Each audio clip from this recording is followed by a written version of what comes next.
수녀장 돈나 비토리아는 오랫동안 엘레나와 맺어온 우정을 생각하여 당황한 나머지 결코 경박한 호기심에서 끌려서 그런 것은 아니었으나 눈물을 흘리면서 외쳤다.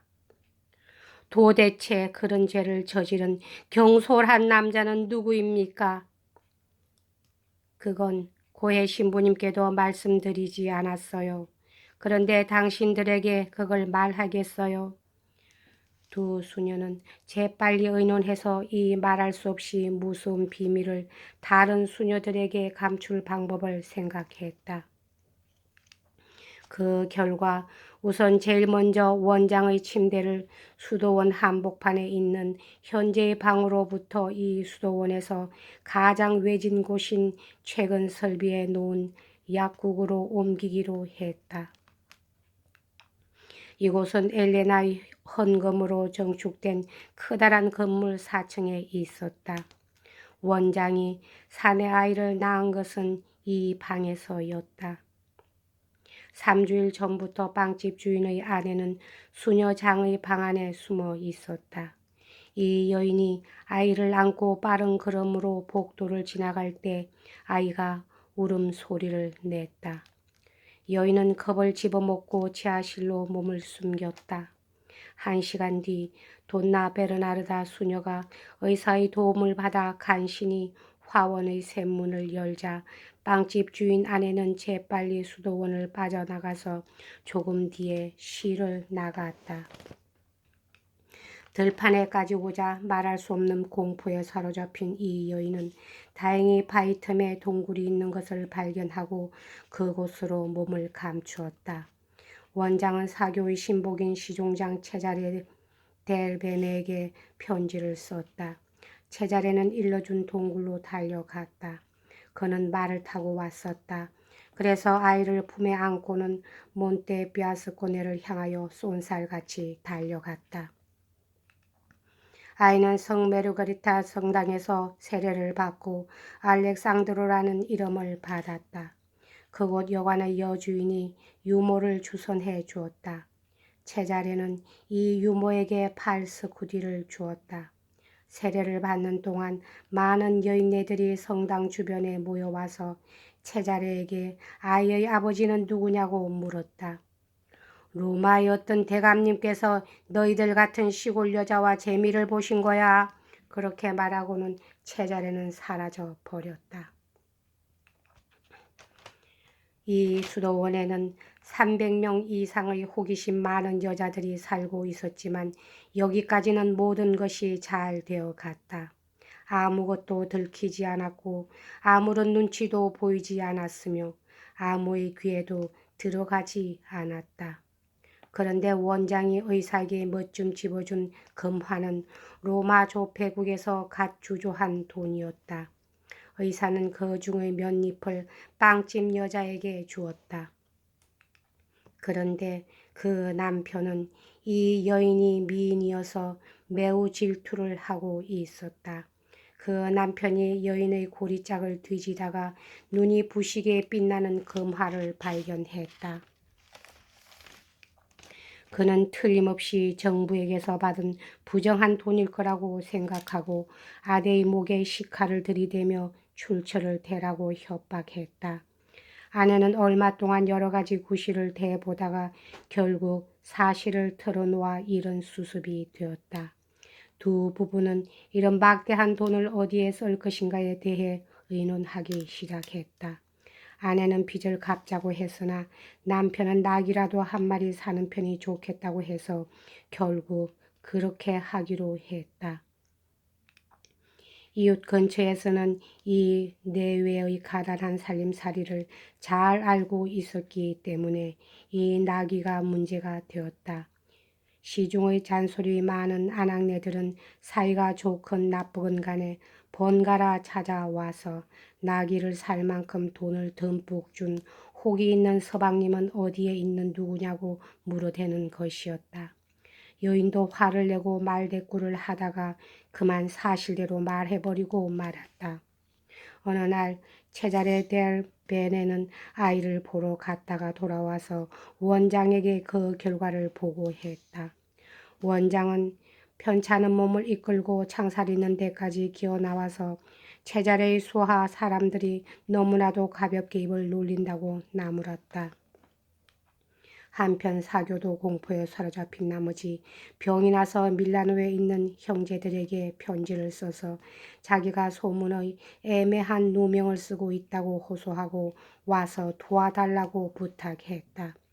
사교는 중태였지만 카스트로에서 모습을 감추려고 결심했다.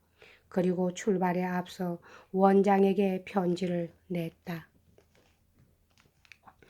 이미 아실 줄로 압니다만 모든 것이 사실대로 알려지고 말았습니다. 이렇게 된 이상 저희 명예는 물론 아마 생명까지도 위험하리라 생각됩니다. 만약 저를 구해 주실 마음이 있으시다면 이 이상 추문을 크게 하지 않기 위해서 2, 3일 전에 죽은 장 바티스트 돌레리에게 죄를 뒤집어 씌울 수밖에 없을 겁니다.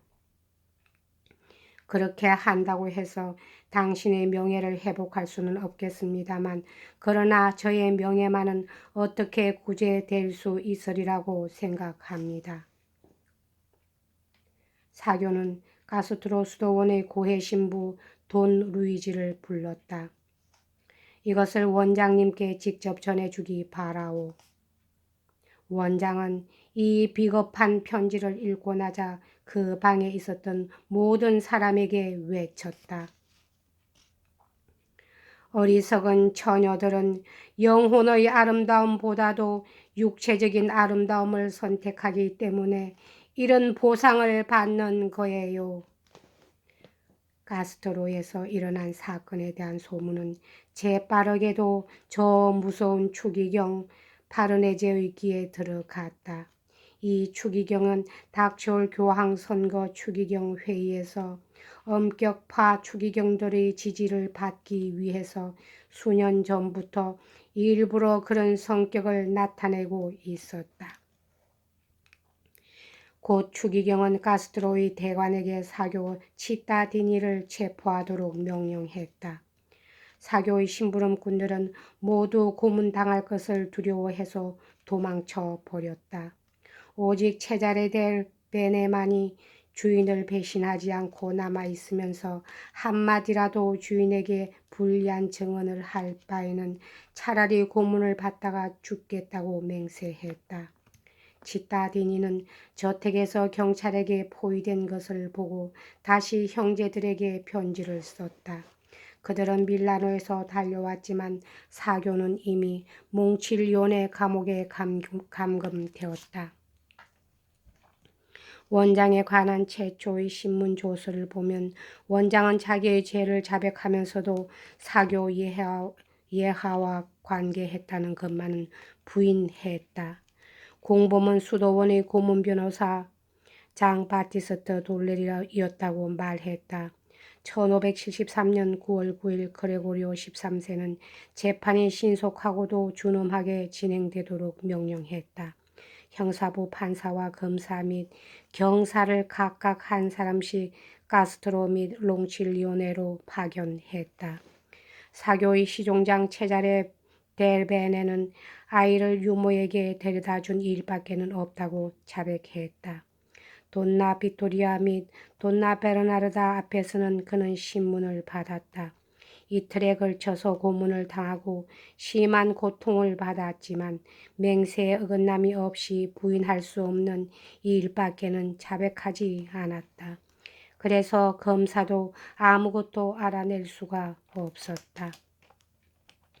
돈나 비토리아 및 돈나 베르나르다는 체자레에게 가해진 고문을 눈앞에서 똑똑히 본 뒤이므로 자기들의 차례가 오자 자기들이 한 일을 모조리 자백했다. 수녀들은 모두 범인의 이름에 대하여 신문을 받았다. 많은 수녀들이 사교 예하라고들 하더라고 대답했다. 문지기 수녀 하나는 원장이 사교를 성당 입구에서 쫓아내면서 퍼부은 모욕이나 말을 진술하고 덧붙여 말했다. 그런 말투로 서로 말을 주고받을 수 있다는 것은 훨씬 전부터 관계가 있다는 증거예요. 사실 사교님은 평소 남들보다 몇 갑절이나 자만심이 강한 분인데도 성당을 나가실 때에는 아주 쩔쩔매시는 것 같았어요. 수녀 한 사람은 고문도구 앞에서 신문을 받고 항상 쑥고양이를 안고 매우 귀여워하셨으니까 범인은 이 쑥고양이일 거라고 대답했다. 또 어느 수녀는 범인은 바람일 것이 틀림없다고 했다.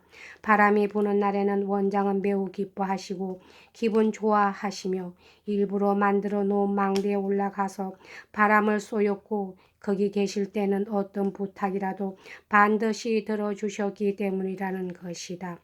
빵집 여자와 유모와 몬테피아스코네의 아낙네들은 채자레가 고문당하는 것을 보고 기겁을 해서 사실대로 자백했다.